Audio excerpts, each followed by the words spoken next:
साडे कोले हरियाणे तो उचेचे तौर पर पहुंचे ने भाई सिमरनजीत सिंह टोहाना। वो आप संगतां दे नाल गुरमत विचारां दी सांझ पाउणगे। वो कल्ले कथा करनी इत्थे आए, अपने नाल हरियाणे तो 150 सिंघां दा जत्था भी लैके पहुंचे ने। वो जत्थे दा इत्थे पहुंचण ते असीं धन्नवाद करदे हां। आओ एक जकारा भी लाउणा, बोले सो निहाल।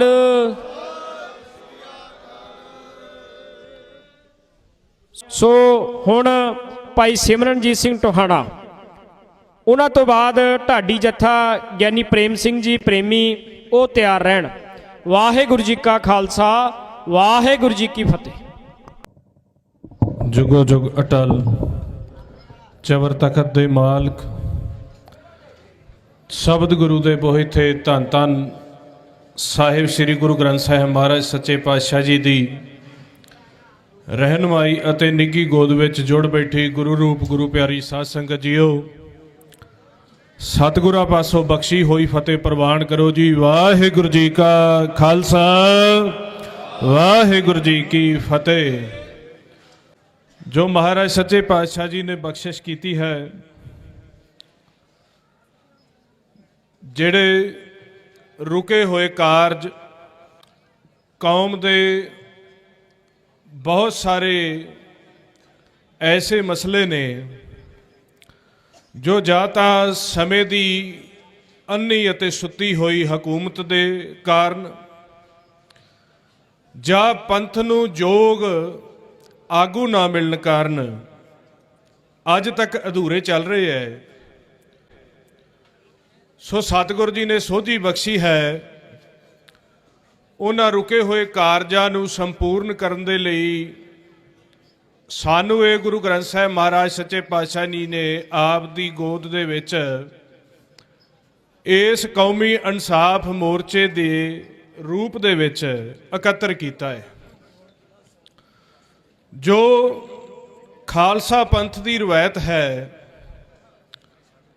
ये रवायत दा जिहड़ा मुढ़ला सिद्धांत है वो शब्द गुरु, गुरमंत्र अते गुरबाणी है। क्योंकि खालसे दी पहली उपाधि जिहड़ी है वो संत है। संत तो बाद जदों हिरदा ब्रह्म ज्ञान दे नाल गुरु दे शब्द दे नाल भरपूर हो जाता है, उस तो बाद अगली ड्यूटी जिहड़ी है सिपाही दी है। दुनियावी फौज चाहे हिंदुस्तान की फौज है, चाहे किसी भी मुल्क की फौज है, उन्हां दे कोल बेशक जिन्ने मर्जी वड्डे तो वड्डे रैंक होण, पर वो एक सिपाही फौज है। उन्हां दे कोल संत दा रैंक नहीं है। जो खालसा साजिया गया है ये सब तो पहलो संत थापिया गया है। क्योंकि संत की बिरती दे विचों अगम्मी ताकत सानू प्राप्त होंदी है।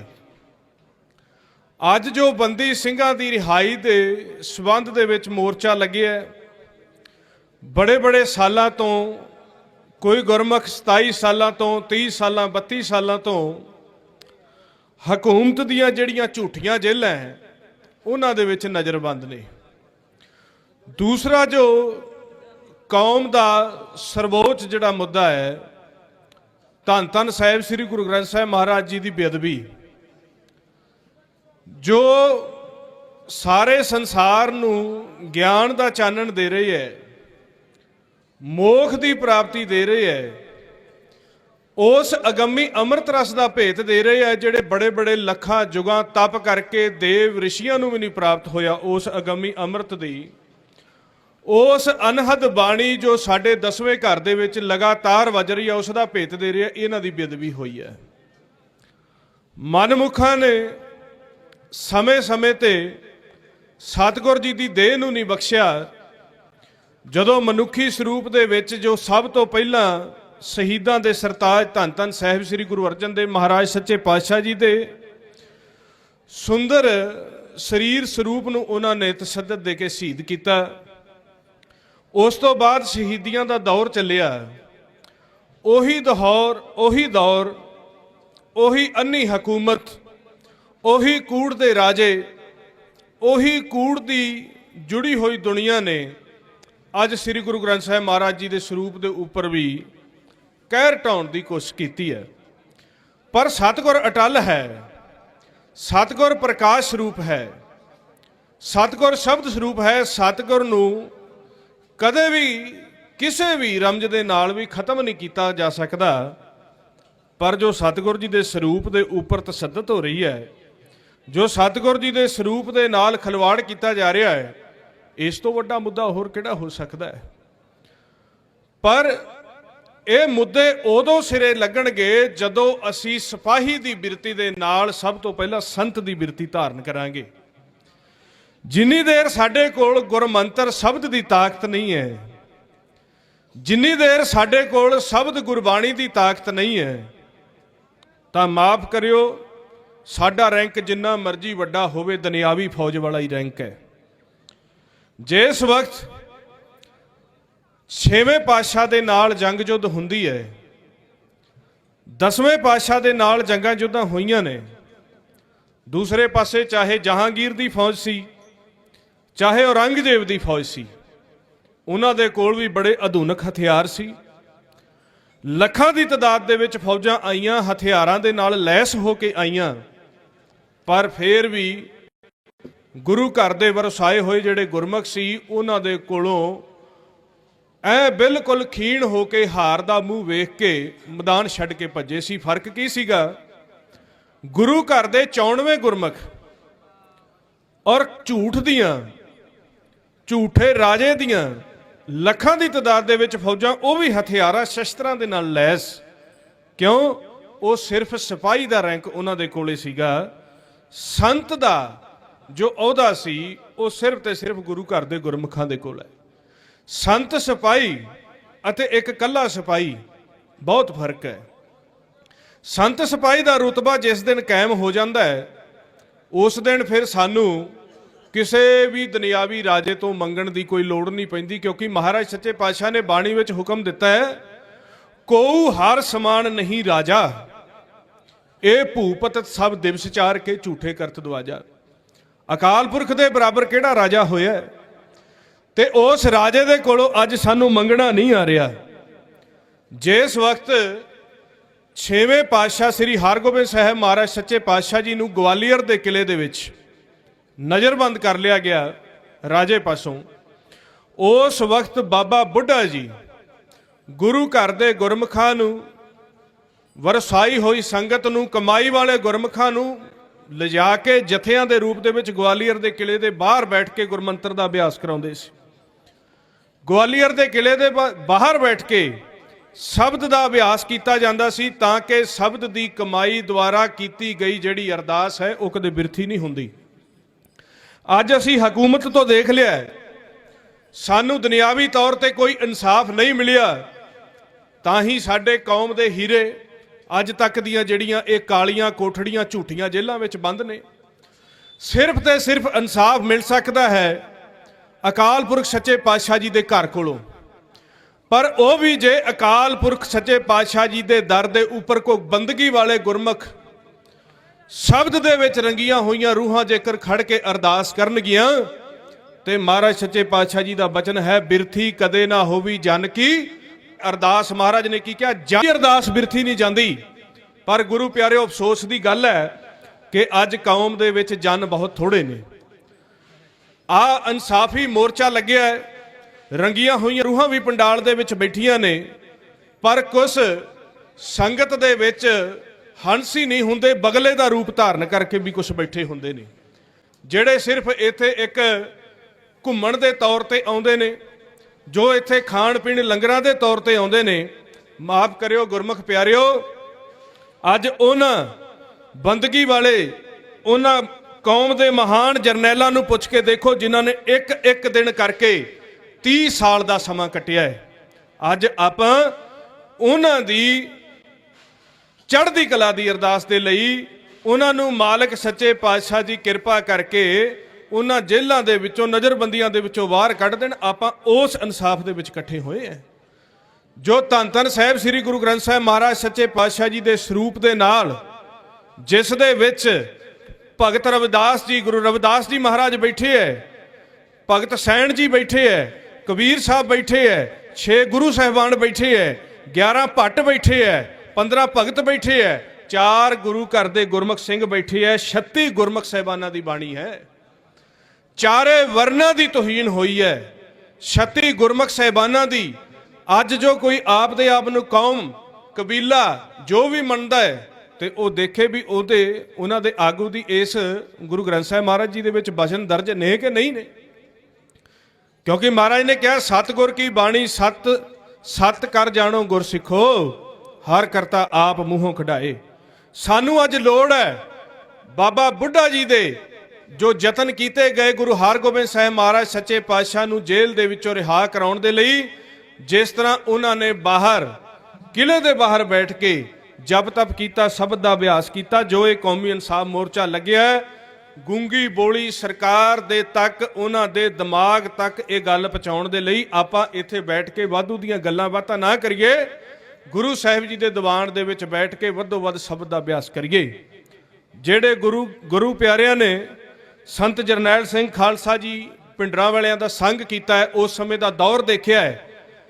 ਉਸ ਦੌਰ ਵਿੱਚ ਅੱਜ ਬੇਸ਼ੱਕ ਸਾਡਾ ਕਿਸਾਨੀ ਮੋਰਚਾ ਲੱਗਿਆ, ਹੋਰ ਵੀ ਬਹੁਤ ਸਾਰੇ ਮੋਰਚੇ ਲੱਗੇ ਹੈ। 84 ਵਾਲੇ ਦੌਰ ਦੇ ਮੋਰਚੇ ਦੇ ਵਿੱਚ ਤੇ ਅੱਜ ਦੇ ਮੋਰਚੇ ਦੇ ਵਿੱਚ ਇੱਕ ਥੋੜੀ ਜੀ ਤਬਦੀਲੀ ਆਈ ਹੈ। ਅੱਜ ਬਹੁਤ ਸਾਰੇ ਗੁਰਮੁਖ ਬਜ਼ੁਰਗ ਬੈਠੇ ਹੈ, ਪਿਤਾ ਸਮਾਨ ਭਰਾ ਸਮਾਨ ਬੈਠੇ ਹੈ। ਇਹਨਾਂ ਨੂੰ ਪੁੱਛ ਕੇ ਦੇਖੋ, ਜਦੋਂ ਸੰਤ ਜਰਨੈਲ ਸਿੰਘ ਖਾਲਸਾ ਜੀ ਪਿੰਡਰਾਂ ਵਾਲਿਆਂ ਦਾ ਜੋ ਮੋਰਚਾ ਚੱਲ ਰਿਹਾ ਸੀ, ਧਰਮ ਯੁੱਧ ਮੋਰਚਾ ਚੱਲ ਰਿਹਾ ਸੀ, ਉਸ ਮੋਰਚੇ ਦੇ ਨਾਲ ਜੁੜਿਆ ਹੋਇਆ ਕੱਲੇ ਸਿੰਘ ਦੇ ਹੱਥ ਦੇ ਵਿੱਚ ਗੁਰੂ ਘਰ ਦਾ ਗੁਟਕਾ ਸਾਹਿਬ ਹੁੰਦਾ ਸੀ। ਕੱਲੇ ਸਿੰਘ ਦੇ ਮੁਖ ਦੇ ਵਿੱਚ ਵਾਹਿਗੁਰੂ ਦਾ ਜਾਪ ਹੁੰਦਾ ਸੀ। ਕੱਲਾ ਲੜਾਈ ਕਰਨਾ, ਸਪੀਚ ਦੇਣਾ ਜਾਂ ਕੱਲਾ ਇਹ ਕਹਿ ਦੇਣਾ ਹਕੂਮਤ ਸਾਡੇ ਉੱਤੇ ਆਹ ਕਰਦੀ ਹੈ, ਸਾਡੇ ਉੱਤੇ ਉਹ ਕਰਦੀ ਹੈ, ਇਹਦੇ ਨਾਲ ਗੱਲ ਨਹੀਂ ਬਣਨੀ। ਸਾਡੇ ਕੋਲ ਦੁਨਿਆਵੀ ਤੌਰ ਤੇ ਗਿਣਤੀ ਘੱਟ ਹੋ ਸਕਦੀ ਹੈ, ਸਾਡੇ ਕੋਲ ਹਥਿਆਰਾਂ ਦੀ ਤਾਦਾਦ ਘੱਟ ਹੋ ਸਕਦੀ ਹੈ, ਪਰ ਜੋ ਗੁਰੂ ਘਰ ਨੇ ਸੱਚੇ ਪਾਤਸ਼ਾਹ ਨੇ ਸਾਨੂੰ ਦਿੱਤਾ ਹੈ ਦਾਨਾ ਸਿਰਦਾਨ, ਨਾਮਦਾਨ ਦੀ ਪਾਵਰ ਸਾਰੀ ਹਕੂਮਤ ਦੀ ਪਾਵਰ ਤੋਂ ਵੱਡੀ ਹੁੰਦੀ ਹੈ। ਜੇ ਅੱਜ ਵੀ ਆਪਾਂ ਸ਼ਬਦ ਦਾ ਅਭਿਆਸ ਕਰੀਏ, ਸ਼ਬਦ ਦਾ ਅਭਿਆਸ ਕਰਨ ਦੇ ਨਾਲ ਗੁਰਬਾਣੀ ਗੁਰੂ ਦਾ ਆਸਰਾ ਲੈ ਕੇ ਕੌਮ ਦੇ ਜਰਨੈਲਾਂ ਦੇ ਲਈ ਚੜ੍ਹਦੀ ਕਲਾ ਦੇ ਲਈ ਬੇਨਤੀ ਕਰੀਏ। ਇੱਥੇ ਜੋ ਮੋਰਚਾ ਚੱਲ ਰਿਹਾ ਹੈ, ਇਸ ਦੇ ਵਿੱਚ ਸ਼ਬਦ ਦਾ ਅਭਿਆਸ ਹੋਵੇ, ਗੁਰਬਾਣੀ ਗੁਰੂ ਦਾ ਪਾਠ ਹੋਵੇ, ਦਿਨ ਰਾਤ ਜੋ ਇੱਥੇ ਅੱਠੇ ਪੈਰ ਆਪਾਂ ਸਿੰਘਾਂ ਦੀ ਰਿਹਾਈ ਦੇ ਲਈ, ਸਤਿਗੁਰ ਜੀ ਦੇ ਪਾਵਨ ਸਰੂਪਾਂ ਦੀ ਬੇਅਦਬੀ ਦੇ ਇਨਸਾਫ ਦੇ ਲਈ ਬੈਠੇ ਆ। ਤੇ ਅਕਾਲ ਪੁਰਖ ਸੱਚੇ ਪਾਤਸ਼ਾਹ ਕਿਵੇਂ ਨਾ ਸਾਨੂੰ ਇਨਸਾਫ ਦੇਣਗੇ। ਇਨਸਾਫ ਦੇਣਾ ਅਕਾਲ ਪੁਰਖ ਸੱਚੇ ਪਾਤਸ਼ਾਹ ਨੇ, ਹੋਰ ਕਿਸੇ ਵਰਲਡ ਦੀ, ਸਾਡੇ ਦੇਸ਼ ਦੀ ਕਿਸੇ ਸਰਕਾਰ ਨੇ ਨਹੀਂ ਦੇਣਾ। ਉਸ ਅਕਾਲ ਪੁਰਖ ਸੱਚੇ ਪਾਤਸ਼ਾਹ ਨੇ ਜ਼ੁਲਮੀਆਂ ਦੇ ਮਨ ਵਿੱਚ ਕਹਿਰ ਪਾਉਣਾ ਹੈ, ਜ਼ੁਲਮੀਆਂ ਦੇ ਮਨ ਦੇ ਵਿੱਚ ਇੱਕ ਭਿਆਨਕ ਦਸ਼ਾ ਦਿਖਾਉਣੀ ਹੈ। ਜਦੋਂ ਗਵਾਲੀਅਰ ਦੇ ਕਿਲੇ ਦੇ ਬਾਹਰ ਬਾਬਾ ਬੁੱਢਾ ਜੀ ਨੇ ਗੁਰੂ ਘਰ ਦੇ ਵਰਸਾਏ ਹੋਏ ਗੁਰਮੁਖਾਂ ਦੁਆਰਾ ਭਗਤੀ ਸ਼ਬਦ ਦਾ ਅਭਿਆਸ ਸ਼ੁਰੂ ਕਰ ਦਿੱਤਾ ਨਾ, ਤਾਂ ਇਤਿਹਾਸ ਦੀ ਵਿਚਾਰ ਕਰਕੇ ਦੇਖੋ, ਜਹਾਂਗੀਰ ਆਪ ਦੇ ਦਰਬਾਰ ਦੇ ਵਿੱਚ ਵੈਦਾਂ ਨੂੰ ਇਕੱਠਾ ਕਰ ਲੈਂਦਾ ਹੈ, ਬੋਲਦਾ ਮੈਨੂੰ ਤਾਂ ਰਾਤ ਨੂੰ ਨੀਂਦ ਨਹੀਂ ਆਉਂਦੀ, ਮੈਨੂੰ ਤਾਂ ਰਾਤ ਨੂੰ ਸੁਪਨੇ ਦੇ ਵਿੱਚ ਸ਼ੇਰ ਦਿਖਦੇ ਐ, ਮੈਨੂੰ ਤਾਂ ਬੜੇ ਵੱਡੇ ਕੋਈ ਲੰਬੇ ਬੜੇ ਉੱਚੇ ਕੱਦਾਂ ਦੇ ਵਾਲੇ ਆ ਕੇ ਰਾਤ ਨੂੰ ਮੈਨੂੰ ਸਰਾਣੇ ਤੋਂ ਫੜ ਕੇ ਨੀਚੇ ਸਿੱਟ ਦਿੰਦੇ ਐ, ਕੋਈ ਮੈਨੂੰ ਡਾਂਗਾ ਫੇਰਦਾ, ਕੋਈ ਮੈਨੂੰ ਵੱਢਦਾ, ਕੋਈ ਮੈਨੂੰ ਕੁੱਟਦਾ, ਮੈਨੂੰ ਤਾਂ ਸਰੀਰ ਦੇ ਵਿੱਚ ਨਹੀਂ ਸਾਰੀ ਰਾਤ ਚੈਨ ਨਹੀਂ ਆਉਂਦਾ। ਇਸ ਤਰ੍ਹਾਂ ਮੇਰੇ ਰੋਮਾਂ ਦੇ ਉੱਪਰ ਦਰਦ ਹੁੰਦਾ ਹੈ ਜਿਵੇਂ 100 ਬਿੱਛੂ ਇਕੱਠਾ ਹੋ ਕੇ ਮੈਨੂੰ ਡੰਗ ਮਾਰਦਾ ਹੈ। ਉਹ ਹੁਣ ਕਿਹੜਾ ਡੰਗ ਸੀਗਾ ਜਿਹੜਾ ਬਾਹਰ ਗੁਰੂ ਘਰ ਦੇ ਗੁਰਮੁਖ ਬੈਠ ਕੇ ਵਾਹ ਗੁਰੂ ਇਹ ਸ਼ਬਦ ਦਾ ਅਭਿਆਸ ਕਰ ਰਹੇ ਸੀ। ਉਹ ਸ਼ਬਦ ਦੇ ਅਭਿਆਸ ਦੀ ਪਾਵਰ ਦੇ ਨਾਲ ਅੱਜ ਤੁਸੀਂ 84 ਦਾ ਜੋ ਆਪਣਾ ਧਰਮ ਯੁੱਧ ਮੋਰਚਾ ਲੜਿਆ ਗਿਆ, ਉਸ ਦੇ ਸੰਬੰਧ ਦੇ ਵਿੱਚ ਬਹੁਤ ਸਾਰੀਆਂ ਕਿਤਾਬਾਂ ਲਿਖੀਆਂ ਗਈਆਂ। ਜਾਂ ਤੁਸੀਂ ਬਹੁਤੀ ਕੋਈ ਵੱਡੀ ਗੱਲ ਨਹੀਂ ਹੈ, ਕੋਈ 35-40 ਸਾਲਾਂ ਦਾ ਪੁਰਾਣਾ ਇਤਿਹਾਸ ਹੈ। ਆਪ ਦੇ ਘਰ ਦੇ ਵਿੱਚ ਕੋਈ ਬੈਠੇ ਹੋਏ ਸਿਆਣੇ ਬਜ਼ੁਰਗਾਂ ਨੂੰ ਪੁੱਛ ਕੇ ਦੇਖੋ ਵੀ ਜਦੋਂ ਇੱਧਰ ਗੁਰਮੁਖ ਗੁਰੂ ਦੇ ਮੰਤਰ ਦਾ ਅਭਿਆਸ ਕਰਦੇ, ਜਪਜੀ ਸਾਹਿਬ ਜੀ ਦੀ ਓਟ ਲੈਂਦੇ, ਸ਼ਬਦ ਗੁਰਬਾਣੀ ਦਾ ਕੀਰਤਨ ਚੱਲਦਾ, ਤੇ ਜੋ ਉਸ ਵਕਤ ਹਕੂਮਤ ਦੀ ਰਾਣੀ ਸੀਗੀ ਉਹ ਕਹਿੰਦੀ ਸੀਗੀ ਕਿ ਸਾਰੀ ਰਾਤ ਮੈਨੂੰ ਨੀਂਦ ਨਹੀਂ ਆਉਂਦੀ, ਮੈਨੂੰ ਕਦੇ ਸ਼ੇਰ ਦਿਖਦਾ ਹੈ, ਕਦੇ ਮੈਨੂੰ ਬੁਖਾਰ ਚੜ੍ਹਦਾ ਹੈ, ਕਦੇ ਮੇਰੇ ਸਿਰ ਨੂੰ ਦਰਦ ਹੁੰਦੀ ਹੈ। ਇਹ ਸ਼ਬਦ ਦੀ ਜਦੋਂ ਕਮਾਈ ਨਾਲ ਰਲ ਜਾਂਦੀ ਹੈ, ਉਹ ਧਰਮ ਯੁੱਧ ਮੋਰਚੇ ਜਿਹੜੇ ਆ ਸਫਲ ਹੁੰਦੇ ਆ। ਨਾ ਕਿ ਇੱਥੇ ਅਸੀਂ ਸੰਗੀਤ ਲਾਈਏ, ਨਾ ਕਿ ਜਿਸ ਤਰ੍ਹਾਂ ਕਿਸਾਨੀ ਮੋਰਚੇ ਦੇ ਵਿੱਚ ਵੀ ਦੇਖਣ ਨੂੰ ਮਿਲਿਆ ਗਿਆ, ਕੁਛ ਕੁ ਨਵੇਂ ਉੱਠੇ ਨੌਜਵਾਨ ट्रैक्टरां ते उच्ची गीत वजाउने, किसे पासे उस मोर्चे विच कुछ चुनिंदा देखा गया, कुछ चुनिंदा तादाद दे विच शराब का सेवन करना, ट्रैक्टरां दे उपर गीत ला के भंगड़े पाउणे। इस तरह का नहीं होना चाहिए। ये धर्मी योद्धियां का मोर्चा है, गुरु ग्रंथ साहिब महाराज जी की अगवाई दे विच लग्या होया है। और अगवाई का फायदा तां है भी जे शब्द गुरबाणी की ताकत दे नाल इस मोर्चे नूं आपां जितांगे। हुण कल्ली गल इत्थे ये नहीं आउंदी कि सिखां दे जां खालसे दे कोई कुछ ऐसे गुरमुख ने जिन्हां दे उपर तशद्दद हो रही है जां उन्हां नूं जेलां दे विचों रिहा नहीं कीता जा रहा। गल इत्थे मनुखी अधिकारां दी है। जेकर असी कहने हैं कि हिंदुस्तान संविधान की तर्ज के उपर चलता है तो इस गल की इजाजत तो फिर संविधान भी नहीं दिंदा कि जो करार उन्होंने अदालत के पासों किया गया उस तो वध समय की उन्होंने अंदर सजा दी जाए। यही करार कश्मीरी पंडित गुरु तेग बहादुर महाराज सच्चे पातशाह जी के कोल आए सी। मेरा सच्चा पातशाह किसी धर्म नूं किसी जात नूं नहीं देखता, मेरा पिता मनुख नूं देखदा है, मानस दी एक जात नूं देखदा है। एक पिता एकस के हम बारक दा होका दिंदा है।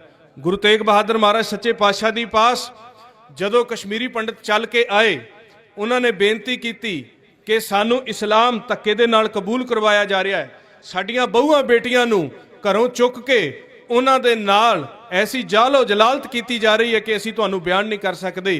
तां मेरे सच्चे पातशाह जी ने, उस परमेश्वर ने आत्म मंडल के मुखी शब्द गुरु के बोही थे, उन्होंने जाके आप उन्होंने पिछे हा दा नारा मारिया और आप दी लसानी शहादत नूं इतिहास दे विच दर्ज करवा दिता भी जरूरी नहीं हथियारां दे नाल जूझ के शहीदी दिती जावे। उस सच दे सन्मुख होके, उस अनहद नाद दे सन्मुख होके, प्रकाश दे सन्मुख होके सहज सुभाए शांति दे तौर दे उपर भी शहादत दिती जा सकती है। गुरु तेग बहादुर जी की शहादत मनुखी अधिकारां नूं समर्पित सी। अज मनुखी अधिकारां दा घाण हो रहा है, कल्ला सिੱਖੀ ਦਾ घाण नहीं, अपने गुरु घर दे प्यारिਆਂ ਦਾ आपां नूं पता लग गया कि ये गुरमुख बहुत समय तो जेलों दे विच बंद ने। पर ऐसे भी कई मनुख जिन्हां दा कोई रिकॉर्ड नहीं, पिछे कोई संभालन नहीं, जेलों दे विच बहुत तादाद दे विच ऐसे मनुख ने जो बंद ने और इस संविधान दियां झूठियां गवाहियां दा संताप भोग रहे हैं। सो इस दा हल है आपां सारे एकत्र होइए, शब्द गुरु दे नाल जुड़िए। जिस तरह के अज गुरु रविदास महाराज जी का जन्म दिहाड़ा है, आपां देखते हैं कि महाराज जी ने जदों प्रचार किया, उन्होंने शूद्र कह के, चमरट्टा कह के, चमार कह के, उन्होंने जात नूं व्यक्ति विशेष नूं तोहमतां ला के उन्होंने पिंड दे उस पासे रहन दे लई मजबूर कर दिता गया जिहड़े पासे दी हवा नहीं चलदी। कहंदे सी तू शूद्र है, तू जुत्तियां गंढण वाला है, तू संस्कृत नहीं पढ़ सकदा, तू वेदां दा पाठ नहीं कर सकदा। पर करनी दे पूरे सूरे भगत रामानंद जी दे नाल, गुरु रामानंद जी दे नाल जदों संजोग होया ते देखो ताकत तो बिना कोई सानू नहीं पुछदा। हुण भगत रविदास जी दे जीवन तो देखिए, उन्होंने किहड़ा दुनियावी तौर पर युद्ध लड़िया, उन्होंने किहड़ा दुनियावी तौर पर शस्त्र बल का प्रयोग किया, पर उन्होंने जदों अलाही ताकत, ब्रह्म ज्ञान की ताकत, शब्द गुरु की ताकत के नाल आप दे मन नूं भरपूर कर लिया, उस 10वें घर दे विच जाके सच अते नाद का मिलाप कर लिया, उस 10वें घर दे विच जाके उस अलाही अमृत का मिलाप कर लिया ते चारे वर्ण भगत रविदास जी के चरणों दे विच आके नतमस्तक हुंदे है।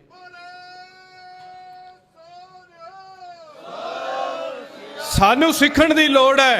इत्थे जात मायने नहीं रखदी, इत्थे मजहब मायने नहीं रखदा, इत्थे शस्त्र मायने नहीं रखदे जिन्नी देर तक साडे कोल आत्मक बल नहीं हैगा। अज शस्त्र साडे सारियां कोले है। उस वक्त भी जहांगीर दी सेना दे कोल साडे तो वध शस्त्र सीगे, औरंगजेब दी सेना कोल साडे तो वध शस्त्र सीगे, पर साडे कोले आत्मक बल सीगा। 40 सिंह 10 लाख जेड़े नपुंसक फौजां आईयां उन्हां दीयां पूछां चका दिंदे हुंदे सीगे, क्योंकि आत्मक बल सी। आत्मक बल के सिर के उपर वड्डे वड्डे जेड़े मैदान जिते जा सकते हैं। गुरु ग्रंथ साहिब महाराज जी की बेअदबी तो उपर ये कला मनुखी कौम के उपर ही भार नहीं, इस एडे वड्डे पाप के थले धरती भी दब गई है। इस गुरु ग्रंथ साहब महाराज जी के पाप के थले ये आसमान भी दब गया है। प्रतख शब्द गुरु चारे वर्णा के सांझे सतगुर की बेअदबी हो जानी, उन्हां दे स्वरूप दे नाल छेड़छाड़ हो जानी, इस तो वड्डा उपर पाप की है। जो सतगुर सानू माँ बाप दिंदा है, जो सतगुर सानू जमीनां जायदादां दिंदा है, जो सतगुर सानू सवासां दी पूंजी दे रहा है, जो सतगुर सानू दसे द्वारियां दे इस शरीर नू पाल रहा है, उस दी बेअदबी हो जानी। सानू दिखाउण दी कोशिश की जा रही है कि साडा राज है, कूड़ दा राज सानू समझा रहा है कि असी तकड़े हैं, असी तुहाडे गल नू हथ पा सकते हैं, असी तुहाडे सिरां नू हथ पा सकते हैं, असी गुरु ग्रंथ नू हथ पा सकते हैं। पर उन्हां मूर्खां नू ये नहीं पता जिस लहर नू जिन्ना दबाइए वो लहर दबदी नहीं, सगों उन्नी तकड़ी हो जाती हुंदी है। जिस तरह दुनियावी तौर ते एक कहानी बनी है कि सेठां दे मुंडे ने किसी जट जिमीदार नू ढा लिया, ढा के थल्ले दब लिया।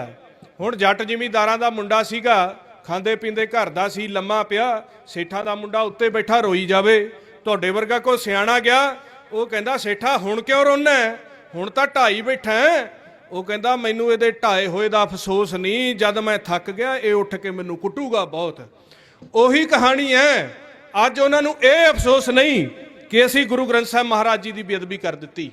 बेअदबी कराउण तो बावजूद भी कहर है मन दे विच, बंदी ਸਿੰਘਾਂ ਨੂੰ रिहाई ना देण करके भी कहर है मन दे विच।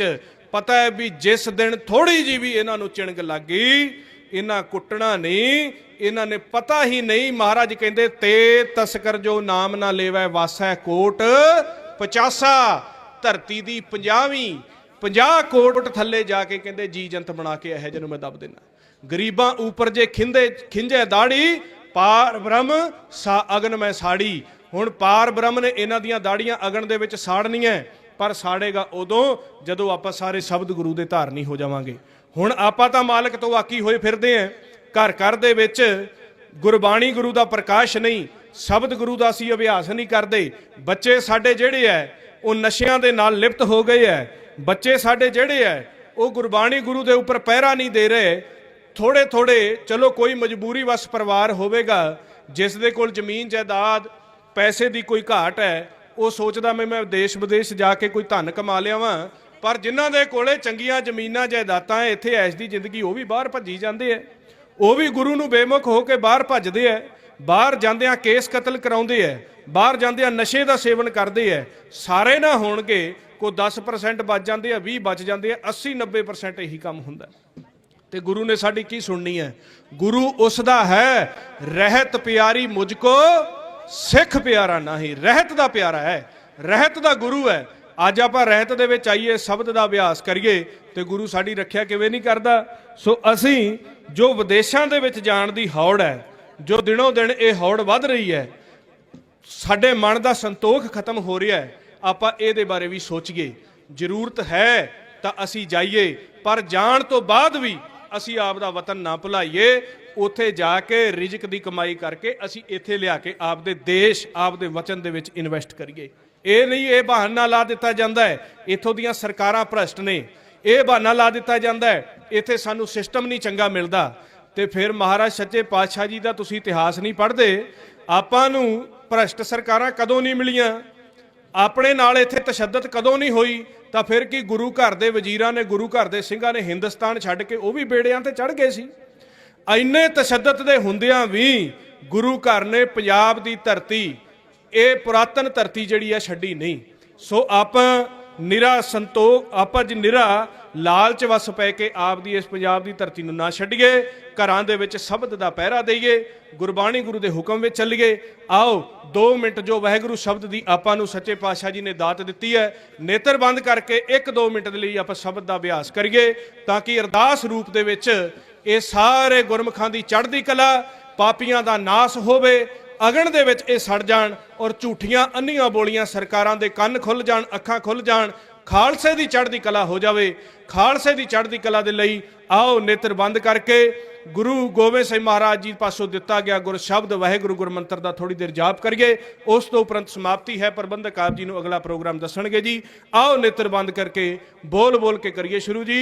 वाह गुरु वाह गुरु